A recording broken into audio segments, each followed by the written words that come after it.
ni za in hlona hianin mizo te min ti tai ma sot nge min ti that se sot ti hi kan researcher thiam tak tak te kan PhD researcher te khatiang lampang ti du kan om chon zero se kati khop mai zero ke chu ange khaten hypothesis kan sia manga rin thu kan voranga min ti taima gai chon min ti re theina chat le zol ka ring hei thil tru lawa kan vein khata ka paisa ni lo sarkar paisa thona lo don ni tai la antota ti le meng ti kha thei ve mo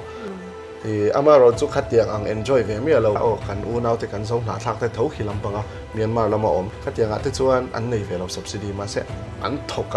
chuak ani chuan thorim na kha hring chuak ta ni chu ke ni a chuan thok mang lo khan ni sain thona om ti shekur khan hei kan om thin ni chu kha a thona don that lo ve na ni ta chuan hei ka challenge do ni chu kan researcher te kan PhD ti mek tu te kan professor te ni zain hlona manrega kan ti hian mizo te min ti that chiang e min ti tai ma jok ti hi hanzir chiang nga cheka soi hi dik ring ve ta ni mo hemi chu kan sei